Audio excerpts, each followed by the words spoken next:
Welcome to At Issue. Thank you so much for joining us. I'm H. Wayne Wilson, and first of all, happy holidays to you, and also Happy New Year coming up. And because it is the holiday season, we tend to show a bit more compassion than we might at other times of the year. And we're going to be talking about compassion by talking to representatives of 4 organizations that make a difference, that provide a safety net. And these are organizations that you might not be familiar with, but will come to know in just a moment. We are doing this project in conjunction with the Peoria Public Library and the use of Building Common Ground. We thank both organizations for their participation in putting this program together. And let me say hi first to Tom Pelger. Tom is representing the Society of St. Vincent de Paul. That's right. Thanks for being here. Thank you.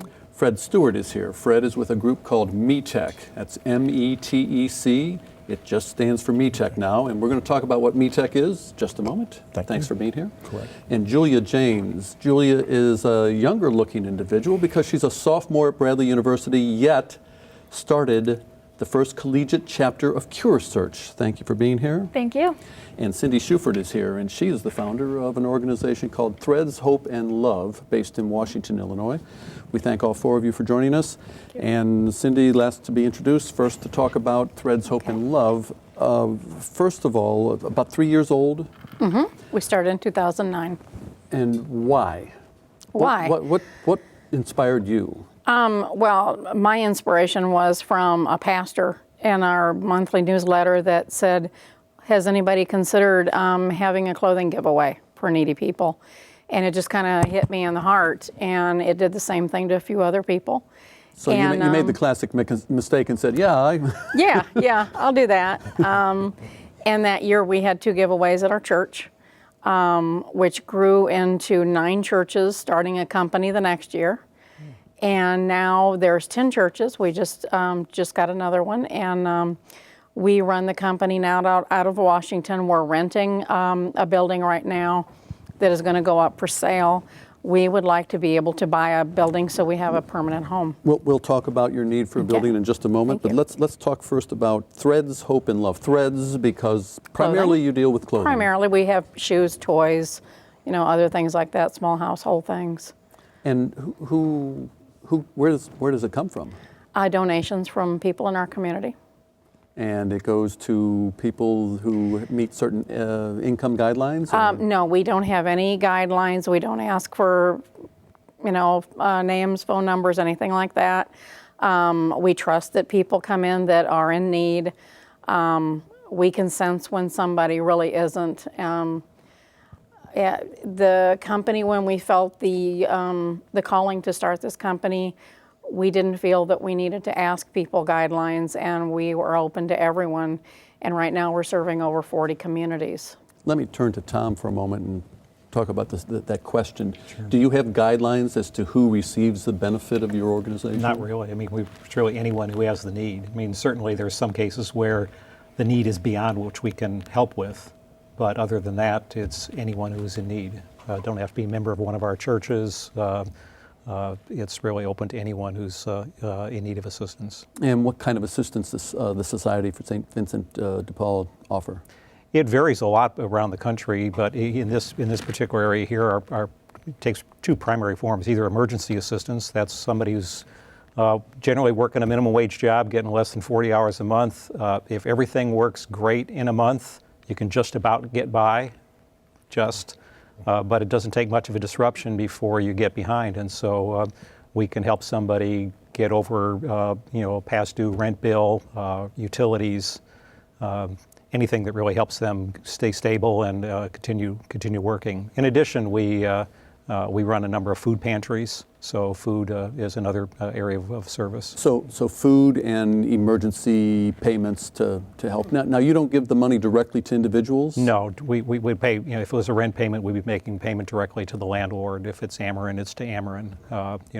We don't make payments directly to the family itself, but it's to who they have need the payment towards. Now, obviously, this is a Catholic church-based organization. Mm-hmm. But does the money come from the church, or where does it come from? It comes from just really parish church member donations. We do fundraising as well, whether it's walks or sales or other things, but predominantly it's just coming from the generosity of the parishioners.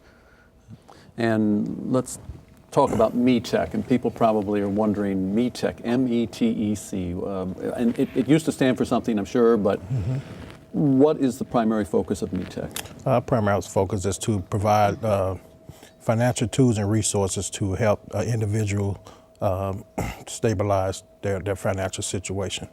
And you do that on a couple of different fronts, but it seems that housing has become a focal point for you. Correct, yes. Housing is one of the main areas that we deal with in both foreclosures and assisting with pre-purchase. This past year, we had a down payment assistance program where we assisted 20 plus families with down payment ranging from $5,000 to $7,000, and it was able to put $2.4 million back into the local community here. And when you talk about helping with home ownership, you just don't provide the down payment, do you? Do you counsel them so that to make sure that they know how to handle a household? Yes, correct. And one of the things that has derived from the foreclosure crisis was the lack of education from individuals taking out more money than they needed to or what they can afford. So as a result, we do home buyers education for any individual who's buying a home or refinancing a home. And we do that through online. It's called eHome America. And once you complete that course online, you have to come in to us for one-on-one counseling, which goes over your credit, your ratios, the main things, affordability, and your credit scores. Let's turn to Julia. You come from the Chicago suburbs. You decide to go to Bradley University. Yes. As a freshman, you decide yourself to start the first collegiate chapter of CureSearch.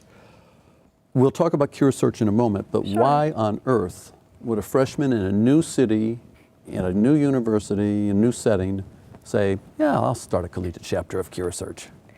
Well, it has a lot to do with my own personal journey with cancer. When I was 16 years old, I was diagnosed with Ewing sarcoma, a type of bone cancer, and CureSearch played a big role in, I believe, why I'm here today. They fund clinical trials for children's cancer research, and I was on one of those clinical trials, and the chemotherapy that I was on did save my life, and it killed my cancer 100%. So when I got to Bradley, and I had heard at my freshman orientation over the summer before my freshman year that students could start their own student organizations, I got very excited, and among other reasons, I decided to go to Bradley. And after I had gotten settled with my classes and everything, I decided to bring the idea to Dr. Galsky, the Vice President of Student Affairs, and I told him I really am passionate about CureSearch, and I'd like to see if any students would help me out here at Bradley if I could start up my own club. And I'm very proud of where it's come from there. I've had a lot of support from friends at Bradley, and definitely. You certainly didn't understand what you were getting into when you started this venture. It was a very big task, and I didn't understand everything that I would have to take on, and it's a lot of work and a lot of hours, but I'm so glad I did. So what is CureSearch? It's a national organization. What exactly does it do? It's a national nonprofit organization, and its mission is to raise funds for clinical trials in children's cancer research, and it also provides information and support for the families of the children who are sick. And locally, who do you help? Well, the clinical trials support over 180 different hospitals across the nation, but locally, one of those hospitals is the Midwest affiliate of St. Jude in Peoria. We also like to volunteer at OSF, St. Francis Hospital. And we recently had a walk in November that was open to the Peoria community and benefited families in the Peoria community as well who are affected by cancer. So it's money for research and it's money for support mechanisms. Yes. Okay. Let me talk about areas of influence. Your organization, the Society, actually covers the entire diocese, which would be almost border to border in Illinois. Right, and within that area of those 26 counties, currently we have 17 conferences that represent about 24 different parish communities, about 430 members. So We're not in every part of the diocese, but where we are, we're there to serve people in need in that community. In Bloomington, Normal, in Peoria? Yep. Bloomington, Normal, Galesburg, Rock Island, Champaign-Urbana, Danville, Hoopeston, Peoria. And Fred, you're how many counties? We service 7 counties. 7 counties? Yes. Okay. And you're Washington-based, but 40 communities. 40 all around, communities? yeah. And I just wanted to go around the table because you are much wider spread than just, say, Washington or just, say, Peoria, Correct. et cetera. Let me come back to your situation. How do you relate to people when they come in? I know that you indicated that you don't have to prove income or anything of that nature, but how do people relate to you?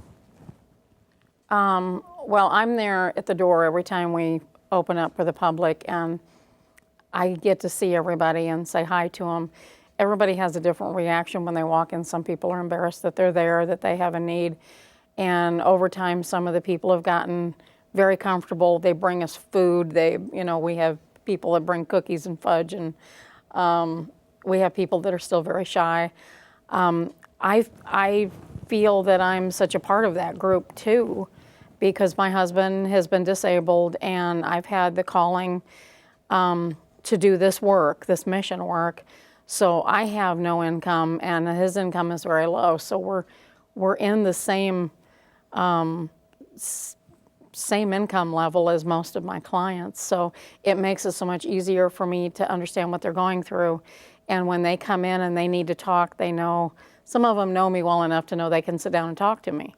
And I've cried with them and laughed with them, and we've just gotten to be close, and we've watched their kids grow up. A lot of women, when they first came to us, were pregnant, and now we're watching their kids get a little, a couple years on them, and it's just very interesting group of people. But we have new people every time we open the doors.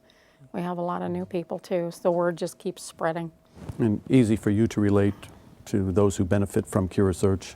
Definitely. We actually have a few new members in our club this year at Bradley, our CureSearch Club, who are survivors, and they haven't shared that information with anybody yet, but came to me knowing that I am a survivor and said, listen, I would like to help. I know what your cause is, and I'm a survivor too, and what can I do? So I think that they feel comfortable talking to me, knowing that I've been through it, they've been through it, and there's kind of a community of people that have been affected by cancer, whether they survived it or if they know somebody, and we all kind of feel that we would like to give back or even pay it forward to other people who are going through what we went through. You call it a club, but as I understand it, faculty participation is rather significant. We do have some very, very influential faculty members. For example, Dr. Galsky, who helped us start it, and Helen Ferguson, who is our advisor, but more than our advisor, more like a support system for us, definitely. Reassuring to know that you have widespread support? Very reassuring. I mean, as a student, Yes. I'm sure there were times you said, what on earth am I doing? There have been times, yes. Like I said, it was a big task to take on, especially when we're doing fundraisers that are benefiting the entire Peoria community, not just Bradley. It's very comforting to know that we have the support of faculty and the students at Bradley. I want to hear from both Tom and Fred. Fred first, with regard to how do you make sure the right people are being served? How do they find METEC? And I don't mean phone number. I mean because we've got hesitant people who just, and you already mentioned it, that I don't really want to tell you that I've got problems. Correct. Well, one of the ways from the pre-purchase side or down payment side, it's from lenders, local banks. From the foreclosure side, we are a HUD approved agency, so anytime they're having difficulties with their mortgage, repairing their mortgage, and they're in one of the 7 counties, we are referral from HUD. So once they call the HUD hotline, you will get METEC. And once they get the number, they call us, and we basically just do an intake to see where they at, what's their situation, and to set up an appointment to come in. Are they hesitant when you first meet them and maybe at wit's end? Some are, and then and I would say some are just depending on where they're at in the process. It's maybe a couple of months. The individuals who are probably 2 to 3 months behind, they're a little more calmer than individuals who are a year or two behind and have received a notice in the mail from foreclosure or a sale date. So we do our best to make them feel as comfortable as possible. Some of the individuals are referred. We've helped a family member or a friend. So they're kind of familiar with some of the services.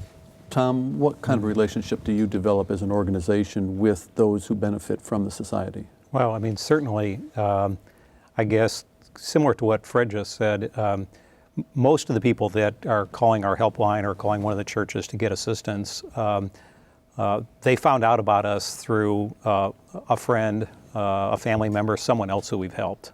While we get referrals, of course, also from other agencies, but most of the people that come to us come through a relationship of someone else we've assisted. But I think another important thing, and it kind of touches on something that was also mentioned, is that one of the things that's different about the society from many of the other social service agencies that provide safety net services is that the foundation of our ministry is a person-to-person service. We do home visits. I mean, we don't do any time when somebody's calling for financial assistance, we don't do anything over the phone. We go to their home at a time that fits their schedule, which for many people work in hourly jobs with no time off. That's huge. And we try to, it's a sign of respect to them. And it also, we have members, some of our Vincentians that are providing the service are people that have been in need themselves. Others have been very blessed. But this is a way for them to, a lot of the times we have differences with people, it's because we really don't know the person we're talking to. And so we say the primary purpose of the society is actually to help our members grow in holiness, because we're a faith-based organization. But they get closer to God through that experience of person-to-person service to someone in need.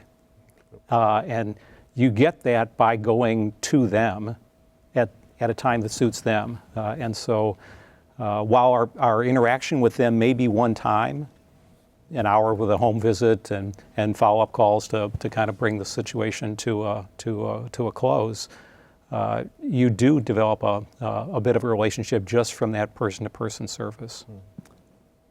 We've been talking specifics about your 4 organizations. I'd like to broaden the conversation for just a moment and talk about just compassion in general. And I'll turn to you, Cindy, and have you start the conversation in terms of what's your definition of compassion and how has it changed since you started Threads? Well,